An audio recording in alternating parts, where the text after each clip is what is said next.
The decline of Russia following the end of the Cold War was mistakenly seen as something in perpetuity.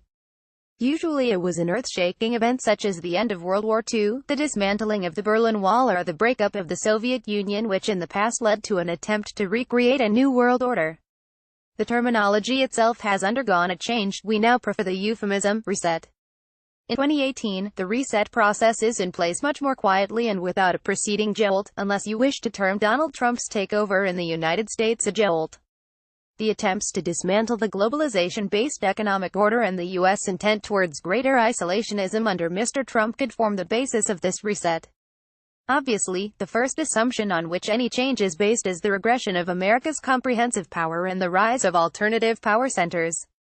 In 1989-90 it was the U.S. alone, supported by the larger Atlantic community of NATO, which facilitated the attempt.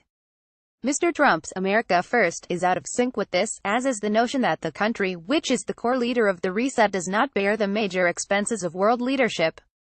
In contrast, China's aggressive selling of its Belt and Road Initiative to pump its version of the reset may appear more appropriate, but the expenses for it too are not being undertaken with free lunches, but rather through coercive debt trap diplomacy. The real trigger for the ongoing reset was not recent, and simply blaming President Trump's arrival would be an unfair assumption. In fact, this was in the making for some time once it was progressively realized that the liberal democratic order being sought by the U.S. and less energetically by U.S. allies could not adjust to China's or to Russia's political ideologies. A reset based upon only confrontation would spell a return to a new Cold War. The decline of Russia following the end of the Cold War was mistakenly seen as something in perpetuity. The return of Russia's emphatic international role came with its decision to contest the West's march on Ukraine. The failed Arab Spring also gave the U.S. enough indicators of its inability to take forward the liberal democratic agenda, contributing to its cooling and comparatively lower assertiveness in the Middle East. Russia's return to active big power politics was challenged by the U.S. and Europe without sufficient muscle and unity. The expansion of NATO to Russia's doorstep was a challenge the latter simply had to resist. Yet Europe's dependence on Russian gas prevents unified sanctions on Russia and enhances the latter's ability to resist. For example, in the European Union, as Germany expelled Russian diplomats, it quietly approved the construction of the Nord Stream 2 pipeline on its territory. Not the least of triggers is the ongoing trade war, which is seriously diluting 25 years of effective globalization and interdependency.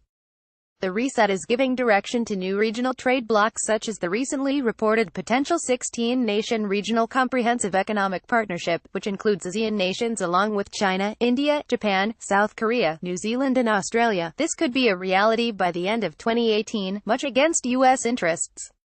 Most countries yet do not want to give up liberalism in trade. In fact, the U.S. withdrew from the Trans-Pacific Partnership (TPP) that it had initiated several years ago, but other countries are trying to recreate it without the U.S. presence. The new protectionism the U.S. is attempting to foist, the politicization of economic relations and attempts to foil positive economic interdependence in Europe, based on Russian natural gas supplies in exchange for European goods, as well as China's unwillingness to be intimidated by trade wars, may witness a path towards a new economic order which will form the basis of the reset that is underway.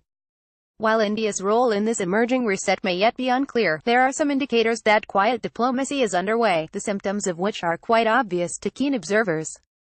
The enthusiastic indicators of an emerging India-US strategic partnership, which appeared evident in 2014-16 and perhaps even a bit later, have given way to an ominous reconsideration with the realization that the world will neither be unipolar nor bipolar in the near future.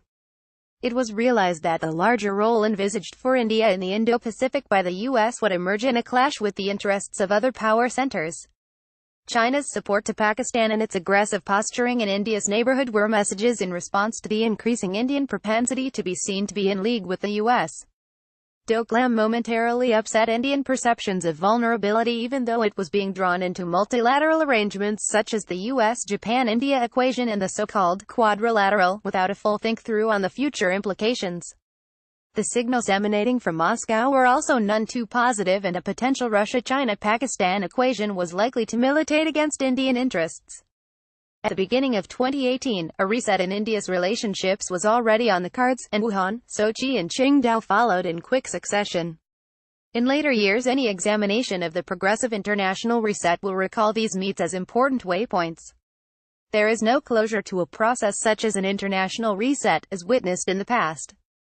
There are already enough issues that are on the cards which will dictate which way the progression will go. Not the least is the handling of Iran by the international community as part of the sanctions regime. India's response to U.S. pressure to abide by sanctions will be significant. Russia's ability to weigh the sanctions against it, retain its European interests against U.S. pressure and continue safeguarding the core joint interests with China with strengthened political mutual trust will decide the order that will emerge. The progress of Shanghai Cooperation Organization's Eastern NATO status will also be under test. Whatever it be, polarity in the international order will be far more diffused. A quasi-multipolar system is likely to dominate the order for the next few years. For India, straddling this will become the order of the day, rather than cozying with any one of the strategic blocs.